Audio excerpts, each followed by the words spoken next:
Petite vidéo pour montrer l'importance du réglage du trigger afin de bien synchroniser ce que l'on voit et surtout voir l'ensemble du signal et pas une partie du signal. Donc ici on a une fréquence de 30 MHz modulée en 50 Hz en AM et on voit ici qu'on a une belle enveloppe bien stable affichée à l'écran et que le trigger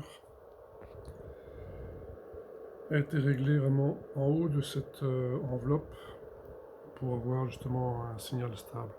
Si je baisse le trigger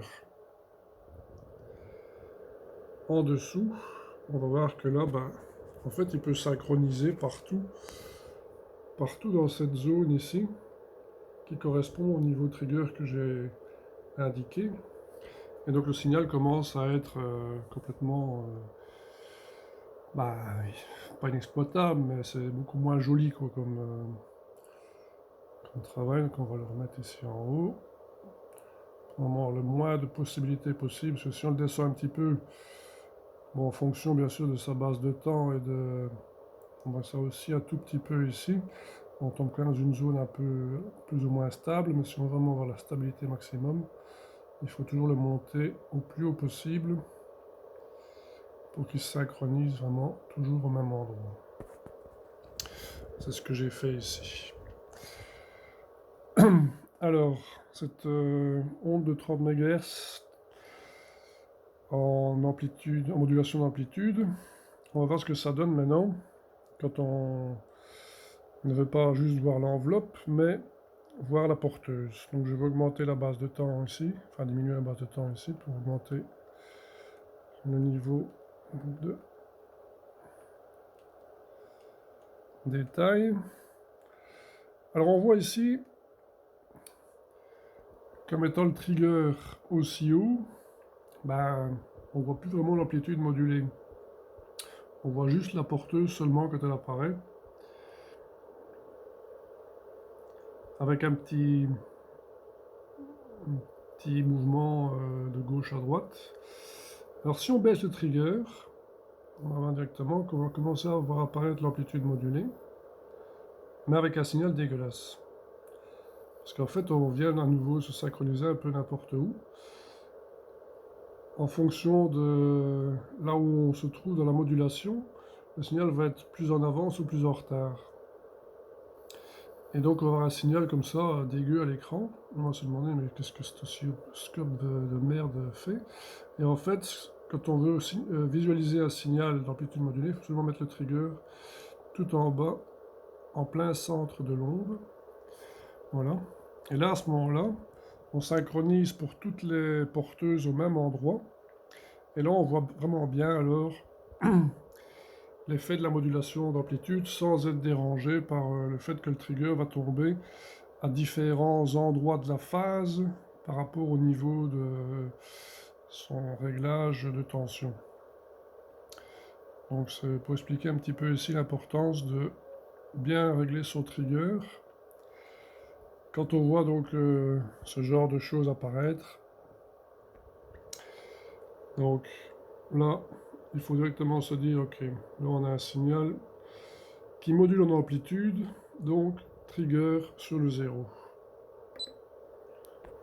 J'ai un bouton raccourci pour le mettre à 0. Et ainsi on a un beau signal. Bon là je suis en mode d'acquisition, je pense normal. Non, je suis en mode pic. Pic, c'est un mode qui en fait, si on diminue la vitesse de balayage, donc si on augmente la base de temps, on va avoir un moment où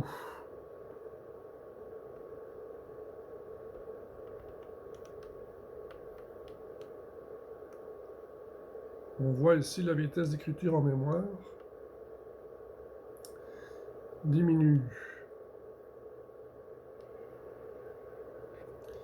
Et donc si on veut bien capter l'enveloppe avec une réserve de mémoire très faible, l'avantage du mode peak, c'est qu'en fait, pour chaque échantillon observé, même s'il ne prend dedans que 200 000 points par seconde, alors qu'il échantillonne toujours à 1 giga sample par seconde, mais là, en fait, dans chaque échantillon, il va ne prendre que 1 sur, dans ce cas-ci, 1 sur 5000, si je calcule bien. Et donc, si on le met en mode normal avec une petite mémoire, on va regarder ici. Je vais quand même devoir le synchroniser convenablement pour que ce soit plus joli à regarder. Voilà. Donc là, j'ai remis mon trigger pour une enveloppe. On va mettre ici en mode normal. Déjà. Hop, voilà. Et on voit ici qu'avec une mémoire de 32K, le mode normal, lui, ce qu'il fait, en fait, il prend un point. Donc, on voit qu'ici, la vitesse d'écriture en mémoire n'a pas changé, donc c'est toujours un point sur 5000, mais uniquement un dans l'échantillon, mais toujours au même endroit. Donc ici, en fonction d'où il tombe dans l'enveloppe, ben, il affiche une merde en fait. Alors si on augmente maintenant la mémoire, on va voir ce qui se passe. Voilà. Déjà ici avec le 320K, on est remonté ici à un taux d'écriture de 2 millions de fois par seconde en mémoire. On revoit à nouveau l'enveloppe. Alors on va rediminuer cette fameuse mémoire. Voilà. Et on va passer en mode ici, peak.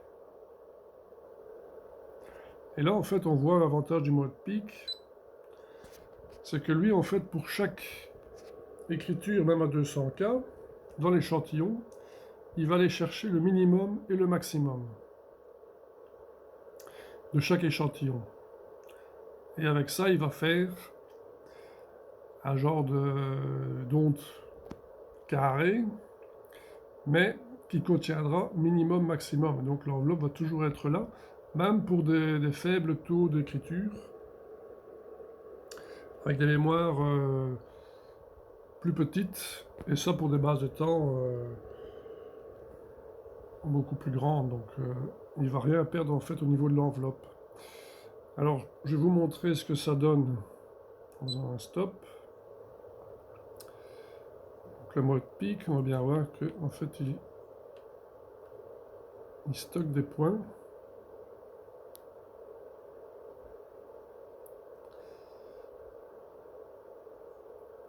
Max et min.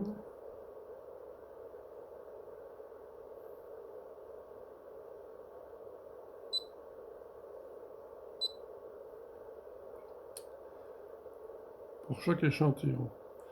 Et là en fait on voit que je suis à 1 microseconde par division, et là j'ai 2 points, un là, un là, qui sont éloignés de 5 divisions, donc ça fait de 5 microsecondes, ce qui correspond bien ici à la fréquence d'écriture en mémoire de 200 000 échantillons par seconde.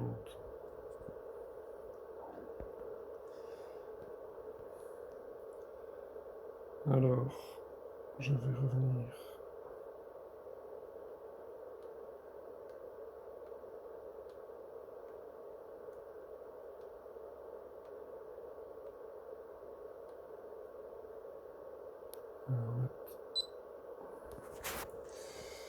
En run. Donc voilà un petit peu comment faire un bon trigger et aussi choisir le bon mode de post-traitement du signal.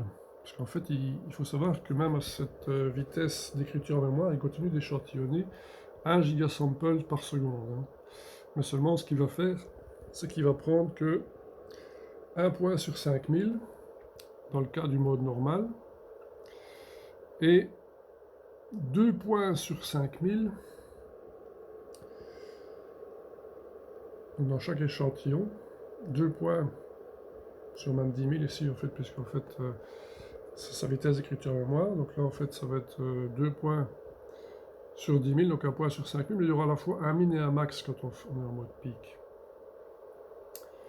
Donc, il pourra reconstituer l'enveloppe en mode pic avec très peu de mémoire, qui ne saura pas le faire en mode normal.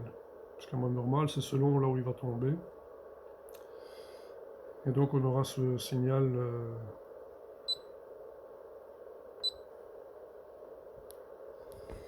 ce signal ici est mal reconstitué dans le post-traitement, puisqu'en fait, il n'y aura pas pour chaque échantillon